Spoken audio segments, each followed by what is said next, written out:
बदलापूर आणि कोल्हापूर येथील लैंगिक अत्याचाराच्या घटनेनंतर राज्यभरात संतापाची लाट उसळलेली असतानाच सांगलीतही आता अशीच घटना घडली आहे। शहरातील संजयनगर परिसरातील 15 वर्षीय अल्पवयीन मुलीवर एका रेकॉर्डवरील गुन्हेगाराने अत्याचार केल्याची घटना समोर आली आहे।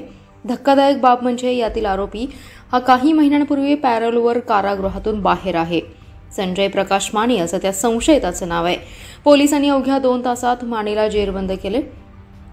काल रात्री 9:30च्या सुमारास ही घटना घडली आहे। दरम्यान शहरातील संतापजनक घटनेचे पडसाद पोलीस ठाण्यात उमटलेत।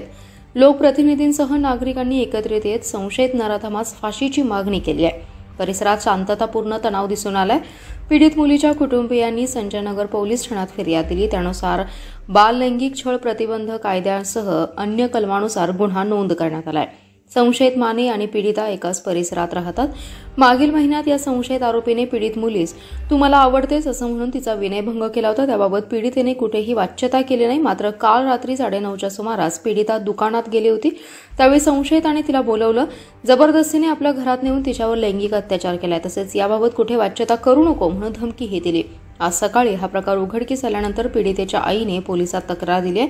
पोलिसांनी गुन्हा दाखल केला। तातडीने संशयितास अटक केली आहे। पोलीस निरीक्षक बायाजीराव कुरळे अधिक तपास करत आहेत। या संतापजनक घटनेनंतर पोलीस ठाण्यात मोठी गर्दी झाली। संशयितास तातडीने अटक करण्याची मागणी करण्यात आली। पोलिसांनी अवघ्या 2 तासात संशयित माने याला अटक केली आहे। पोलीस ठाण्यात परिसरात दुपारपर्यंत मोठी गर्दी होती। यावेळी काँग्रेसच्या नेत्या जयश्रीताई पाटील, जिल्हा परिषदेचे माजी उपाध्यक्ष शिवाजी डोंगरे, माजी नगरसेवक मनोज सरगर यांच्यासह अनेकांनी भेटी देऊन संशयितावर कडक कारवाईची मागणी केली आहे। संजयनगर परिसरात कायदा व सुव्यवस्थेचा प्रश्न निर्माण होऊ नये यासाठी तातडीने दंगल नियंत्रण पथकास पाचारण केलं होतं। मोठा पोलीस बंदोबस्त तैनात करण्यात आला होता। दरम्यान संशयित माने याला फाशीची शिक्षा द्या अशी घोषणा काहींनी दिल्याने परिसरात तणावपूर्ण वातावरण निर्माण झालं होतं। पोलिसांनी संशयित आणि पीडितेच्या घराजवळ कोणताही अनुचित प्रकार घडू नये यासाठी मोठा बंदोबस्त तैनात केला होता। काल रात्री 23/8/2024 रोजी संजयनगर पोलीस हद्दीमधील चिंतननगर झोपडपट्टी येथे एक 15 वर्षाची बालिका हिचेवर लैंगिक अत्याचार झाला अशी तक्रार घेऊन सकाळी ती 9:15 दरम्यान पोलीस स्टेशनला आली। तिने सांगितले की तिच्यावर लैंगिक अत्याचार केला आणि जो लैंगिक अत्याचार करणारा इसम आहे तो संजय माने म्हणून आहे, त्यांच्याच एरियामध्ये राहणारा।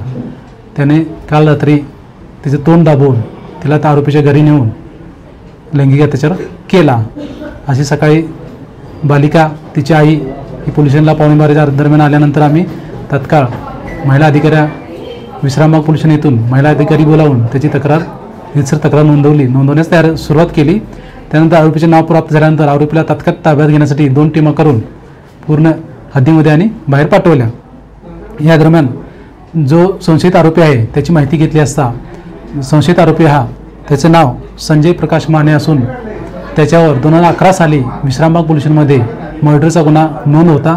त्या गुन्ह्यामध्ये आरोपीस 14 वर्षे शिक्षा झाली होती आणि तो सध्या जेलमध्ये होता आणि गेल्या महिन्यामध्ये तो पॅरोल सुट्टीवर त्याच्या घरी आला होता अशी माहिती मिळाली। या दरम्यान घटना आम्हाला समजल्यानंतर 1.5 तासामध्ये आरोपीला आमच्या टीमने ताब्यात घेतलेला आहे।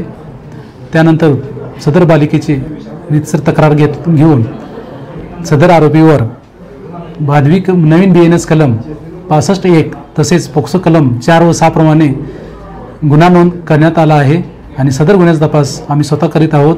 बालिकेला पुढील वैद्यकीय तपासणीसाठी सांगली सिव्हिल येथे आम्ही पाठवलेलं